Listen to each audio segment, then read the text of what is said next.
As the saying goes, it takes two to tango. There cannot be seducers without the seduced. Here is a list of the 18 types of seduction victims. Number 1. The reformed rake or siren. This victim type were once seducers themselves, but they settled down. They feel a loss of not being a seducer anymore. To seduce them, they must feel like they are back in the game again. For a reformed rake, get his attention indirectly and let him burn with desire. For a reformed siren, make her feel irresistible once again. These people are unfaithful by nature. They will yearn for the return of their power, but they will also suffer the consequences. Number 2, the disappointed dreamer. These people read the big books and watch the epic movies. They grew up with a profound internal fantasy life. Now they're grown up, they've compromised, but a part of them still yearns for grandiosity. To seduce them, know that they have great imaginations and they will respond to anything romantic or mysterious. They desperately want to focus for their pent-up energy. Make them feel adventurous and audacious. Show them only some. Their imaginations will fill the blanks. But reality will be your enemy. Once the real you, real life is seen, the illusion is destroyed.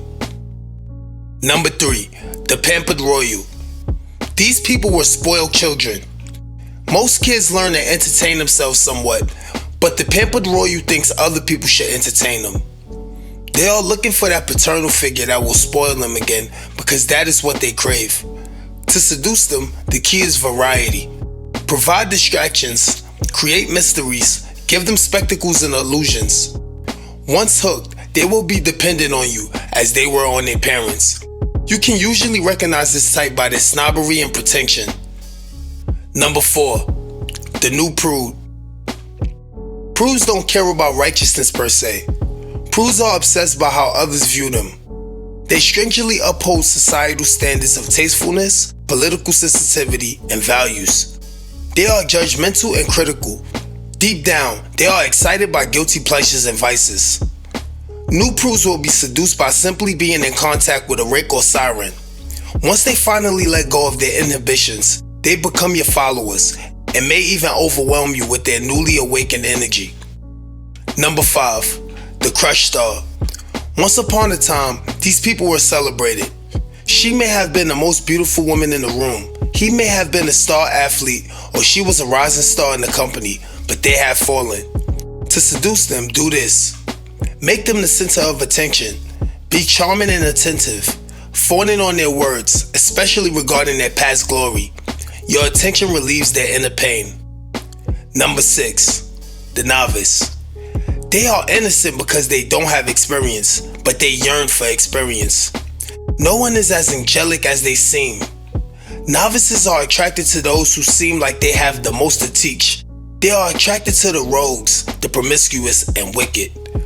To seduce them, be wicked, but look approachable. You're a fun rogue. The best course is to mix innocence and corruption, and then they will be fascinated by you. Number 7, the conqueror. These people yearn for power. They want to dominate and they feed on aggression. To seduce, do not be easy prey.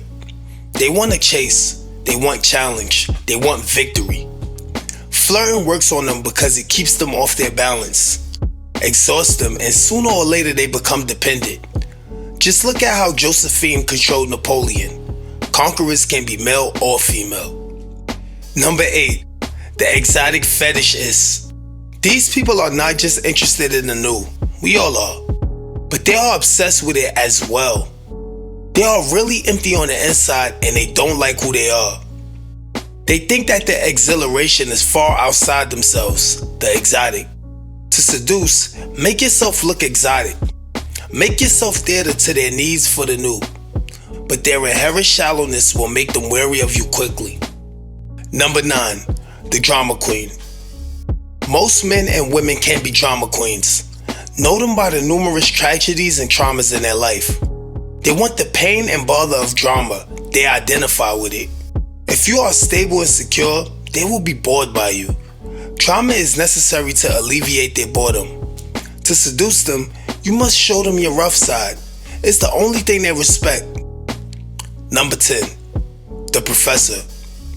These people overanalyze everything. Their minds are overdeveloped, usually at the expense of their physicality. Underneath intellectual strengths are deep insecurities. They want the physical, without analysis, without bars. To seduce, offer them an escape from their mind. Provide the physical stimulation that they cannot provide themselves. They will be addicted. Number 11. The beauty. Beauties know that they're beautiful. It's the source of their power, but it can make them feel the lack of their other qualities. Other people worship beauty from far away, and those who come closer only want one thing. The beauty can feel isolated. To seduce, you must worship their body, of course, it's their power, but praise their other virtues, their skills, their principles, etc. The beauty has never had to work at romance before. A beauty will be passive. Flirting will be used well here, but beware. Beauties are high maintenance.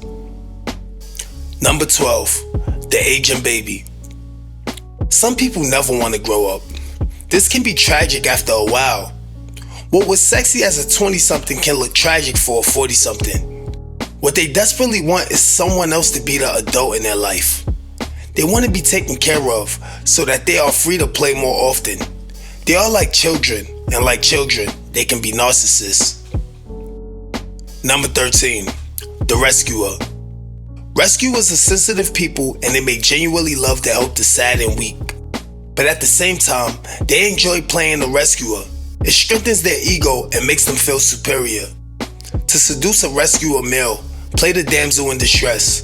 To seduce a rescuer female, play the victim in the heartless world. Number 14. The rogue. Rogues have lived a high life and have experienced every pleasure they could find. By exhausting their passions and appetites, they've exhausted themselves. They are jaded.